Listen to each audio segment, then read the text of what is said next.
गरुड़ पुराण से जानिए कैसे निकलते हैं शरीर से प्राण और क्या होता है मृत्यु के बाद।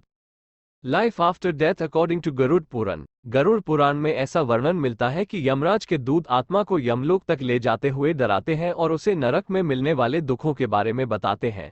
यमदूतों की ऐसी बातें सुनकर आत्मा जोर जोर से रोने लगती है। गरुड़ पुराना। अधिकतर लोगों ने गरुड़ पुराण के बारे में सुना होगा। गरुड़ पुराण वैष्णव संप्रदाय से संबंधित है। सनातन हिंदू धर्म में मृत्यु के बाद इसके श्रवण का प्रावधान है। इस पुराण के देवता भगवान विष्णु हैं। गरुड़ पुराण के दो भाग हैं, पूर्वखंड तथा उत्तरखंड। पहले भाग में भगवान विष्णु की भक्ति का उल्लेख किया गया है और दूसरे भाग में प्रेत कल्प का विस्तार से वर्णन किया गया है। यानी इसमें मरने के बाद मनुष्य की क्या गति होगी और उसका किस प्रकार की योनियों में जन्म होगा, इन सब बातों की जानकारी दी गई है। गरुड़ पुराण के अनुसार जिस समय मनुष्य की मृत्यु होने वाली होती है वो बोलने की कोशिश करता है लेकिन बोल नहीं पाता है। कुछ समय में उसकी बोलने सुनने आदि की शक्ति नष्ट हो जाती है। उस समय शरीर से अंगूठे के बराबर आत्मा निकलती है जिसे यमदूत पकड़ यमलोक ले जाते हैं। गरुड़ पुराण में ऐसा वर्णन मिलता है कि यमराज के दूत आत्मा को यमलोक तक ले जाते हुए डराते हैं और उसे नरक में मिलने वाले दुखों के बारे में बताते हैं। यमदूतों की ऐसी बातें सुनकर आत्मा जोर जोर से रोने लगती है। यमलोक तक जाने का रास्ता बड़ा ही कठिन माना जाता है। जब जीवात्मा तपती हवा और गर्म बालू पर चल नहीं पाती और भूख प्यास से व्याकुल हो जाती है, तब यमदूत उसकी पीठ पर चाबुक मारते हुए उसे आगे बढ़ने के लिए कहते हैं। वह आत्मा जगह जगह गिरती है और कभी बेहोश हो जाती है, फिर वो उठकर आगे की ओर बढ़ने लगती है। इस प्रकार यमदूत जीवात्मा को यमलोक ले जाते हैं। इसके बाद उस आत्मा को उसके कर्मों के हिसाब से सजा देना निश्चित होता है। इसके बाद वो जीवात्मा यमराज की आज्ञा से फिर से अपने घर आती है। कहा जाता है कि घर आकर वह जीवात्मा अपने शरीर में फिर से प्रवेश करना चाहती है, लेकिन यमदूत उसे अपने बंधन से मुक्त नहीं करते और भूख प्यास के कारण आत्मा रोने लगती है। इसके बाद जब उस आत्मा के पुत्र आदि परिजन अगर पिंडदान नहीं देते तो वह प्रेत बन जाती है और सुनसान जंगलों में लंबे समय तक भटकती रहती है।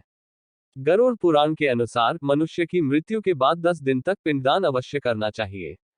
यह भी पढ़े जानिए कैसे हुई गरुड़ की उत्पत्ति और किस प्रकार बना यह विष्णु का वाहन Jansatta logo Jansatta app IPL 2023 photo visual storage video auto राशिफल आस्था मुदा समझेन टेक्नोलॉजी राज्य विचार अंतर्राष्ट्रीय ऑडियो जरूर पढ़े। राहुल गांधी हुजूम के साथ आते हैं कोर्ट। गुजरात की अदालत में जवाब दाखिल कर बोले पूर्णेश मोदी ये जज को दबाव में लेने की कोशिश। Karnataka assembly elections. इन दिग्गज नेताओं के चिरागों पर सभी की नजर कंधों पर है। परिवार की साख बचाने की जिम्मेदारी प्रणय और राधिका रॉय ने शुरू किया नया बिजनेस। NDTV छोड़ने के 1.5 महीने बाद ही बना ली थी company. Hindi news religion Garuda Purana know how the spirit comes out from body and what happens after death according Garuda Purana. Garuda पुराण से जानिए कैसे निकलते हैं शरीर से प्राण और क्या होता है मृत्यु के बाद। Life after death according to Garuda Purana. Garuda Purana में ऐसा वर्णन मिलता है कि यमराज के दूत आत्मा को यमलोक तक ले जाते हुए डराते हैं और उसे नरक में मिलने वाले दुखों के बारे में बताते हैं। यमदूतों की ऐसी बातें सुनकर आत्मा जोर जोर से रोने लगती है। Written by Jansatta online, edited by Lavina Sharma. April 9, 2021 10:21 भारतीय मानक समय। हमें फॉलो करें। Life after death Garuda Purana, Garuda Purana, Garuda पुराण, डेथ के बाद की दुनिया। गरुड़ पुराण अनुसार भूख प्यास से तड़पती हुई आत्मा 47 दिन तक लगातार चलकर यमलोक पहुंचती है। गरुड़ पुराना। अधिकतर लोगों ने गरुड़ पुराण के बारे में सुना होगा। गरुड़ पुराण वैष्णव संप्रदाय से संबंधित है। सनातन हिंदू धर्म में मृत्यु के बाद इसके श्रवण का प्रावधान है। इस पुराण के देवता भगवान विष्णु हैं। गरुड़ पुराण के दो भाग हैं, पूर्वखंड तथा उत्तरखंड। पहले भाग में भगवान विष्णु की भक्ति का उल्लेख किया गया है और दूसरे भाग में प्रेत कल्प का विस्तार से वर्णन किया गया है। यानी इसमें मरने के बाद मनुष्य की क्या गति होगी और उसका किस प्रकार की योनियों में जन्म होगा, इन सब बातों की जानकारी दी गई है। गरुड़ पुराण के अनुसार जिस समय मनुष्य की मृत्यु होने वाली होती है वो बोलने की कोशिश करता है लेकिन बोल नहीं पाता है। कुछ समय में उसकी बोलने सुनने आदि की शक्ति नष्ट हो जाती है। उस समय शरीर से अंगूठे के बराबर आत्मा निकलती है जिसे यमदूत पकड़ यमलोक ले जाते हैं। गरुड़ पुराण में ऐसा वर्णन मिलता है कि यमराज के दूत आत्मा को यमलोक तक ले जाते हुए डराते हैं और उसे नरक में मिलने वाले दुखों के बारे में बताते हैं। यमदूतों की ऐसी बातें सुनकर आत्मा जोर जोर से रोने लगती है। यमलोक तक जाने का रास्ता बड़ा ही कठिन माना जाता है। जब जीवात्मा तपती हवा और गर्म बालू पर चल नहीं पाती और भूख प्यास से व्याकुल हो जाती है, तब यमदूत उसकी पीठ पर चाबुक मारते हुए उसे आगे बढ़ने के लिए कहते हैं।